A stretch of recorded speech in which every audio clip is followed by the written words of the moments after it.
जय हिंद दोस्तों। आप में से बहुत से बच्चों का कमेंट आ रहा है कि बिहार में चौकीदार का बहाली आई हुई है, उसका अपडेट बताइए। आइए मैं आपको इस वीडियो में जानकारी दूंगा कि बिहार चौकीदार को लेकर अभी क्या कुछ अपडेट आ रही है, या अभी जो आप लोग अपडेट देख पा रहे होंगे अलग अलग चैनल पर, या आपके पास हो सकता है कोई नोटिफिकेशन मिला हो, उस नोटिफिकेशन का क्या सच्चाई है, क्या सच में बिहार में चौकीदार का भर्ती आ रही है, ये सभी चीज बताऊंगा।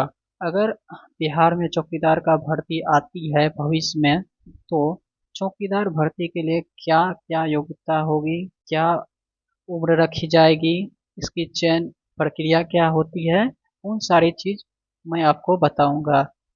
वीडियो आपके लिए महत्वपूर्ण होगा, आप लास्ट तक अवश्य देखिए, ये सारी चीज आपको समझ में आ जाएगी। जैसा कि आपने देखा होगा, बिहार में हाल ही में जो होमगार्ड की भर्ती हुई थी, तो होमगार्ड की भर्ती आपने देखा होगा कि जिला के अलग अलग जिला वाइज भर्ती हुई थी। अगर बिहार में चौकीदार का भी भर्ती आती है ना, तो उसी आधार पर होगी, ये ध्यान रखिएगा। बाकी जो एक नोटिफिकेशन वायरल हो रहा है अलग अलग चैनल पर, आप लोग भी देखे होंगे, वो नोटिस जो है कहीं से भी ऑफिशियल नहीं है, ये ध्यान रखिएगा, बनाई हुई नोटिस है। अभी आपको वेट करना है, विभागीय नोटिफिकेशन जब भी आती है तो हम लोग आप लोगों को अप टू डेट देते ही है, और जो ऑफिशियल नोटिस होता है वो आपको लिंक भी उपलब्ध कराता हूँ। उस नोटिस को मैंने हर जगह से छानबीन किया, कहीं भी विभागीय जो वेबसाइट है, विभाग के जो सूत्र है, कहीं से भी वो मैच नहीं खा रहा है। तो वो नोटिस जो है बिल्कुल फेक है, बिल्कुल गलत है, ये ध्यान रखिएगा।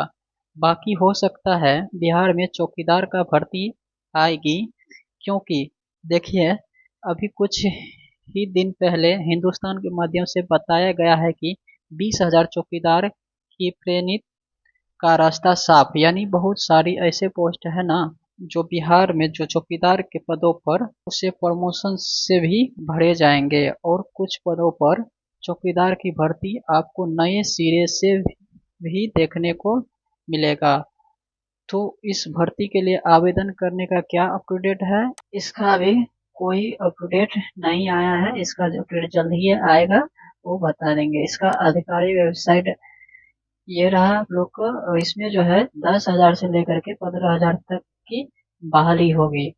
इस ये बताते हैं, इसमें शैक्षणिक योग्यता जो क्या है, इसका शैक्षणिक योग्यता 10वीं पास होना चाहिए, और साथ ही साइकिल चलाने का अवश्य ज्ञान होना चाहिए, और इसमें महिलाओं के लिए छूट भी दी जाती है, और समान अंक वाले की स्थिति में जन्म तिथि के आधार पर वरीयता दी जाएगी।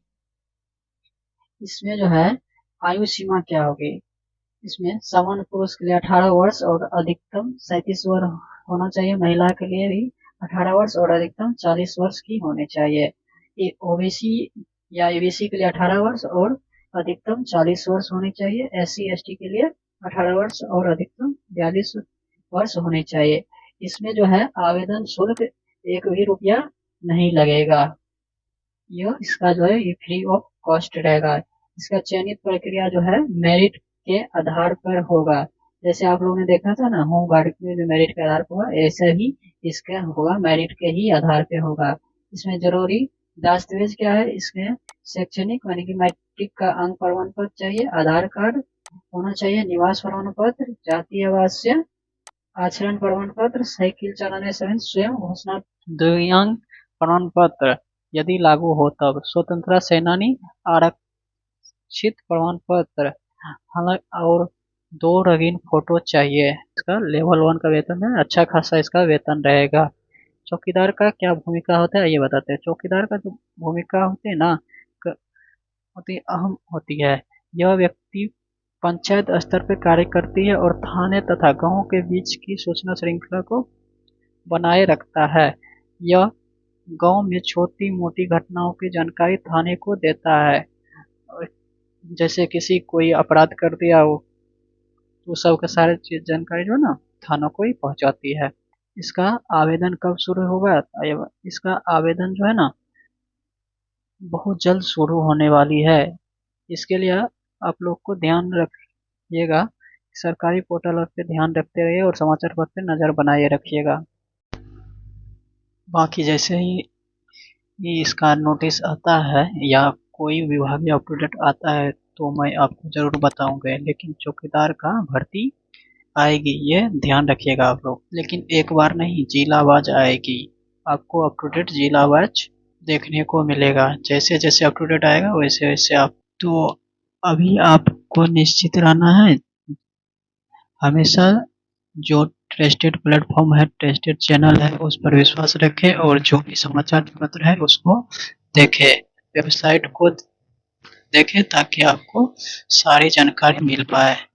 धन्यवाद। जय हिंद।